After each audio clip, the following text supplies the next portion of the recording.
show no mercy on our enemies. Let me be very clear.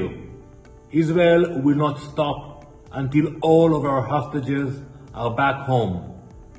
We will make it very clear to the Security Council. 2 মাসের যুদ্ধবিরতি চুক্তি শেষ হতেই গাজায় ফের হামাসের বিরুদ্ধে বিধ্বংসী হামলা চালালো ইসরায়েল। মঙ্গলবার গাজার মাটিতে একের পর এক বিমান হামলা চলল। এই হামলায় 300-এরও বেশি মানুষের মৃত্যু হয়েছে বলে জানা যাচ্ছে। পাশাপাশি আহত হয়েছেন আরও অনেকে। সব মিলিয়ে মার্কিন প্রেসিডেন্ট ডোনাল্ড ট্রাম্পের তরফে মধ্যপ্রাচ্যে যুদ্ধ থামানোর উদ্যোগ আপাতত জলে গেল বলেই মনে করছে বিশেষজ্ঞ মহল। বিমান হামলায় কমপক্ষে 342 জন নিহত হয়েছেন। এখনও পর্যন্ত নিহতদের মধ্যে উত্তরাঞ্চলের 154 জন রয়েছে।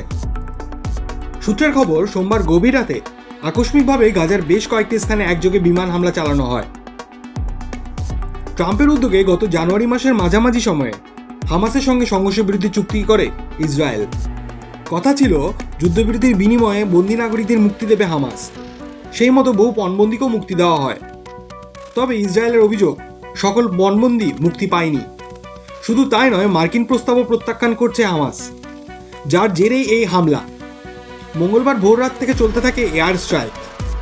যদিও ইসরায়েলের অবশ্য দাবি করে গাজায় হামাসের ঘাঁটি লক্ষ্য করে হামলা চালানো হয়েছে। এই ঘটনার পর হামাসের তরফে জানানো হয়েছে ইসরায়েল একতরফাভাবে সংঘর্ষবিরতি চুক্তি লঙ্ঘন করছে।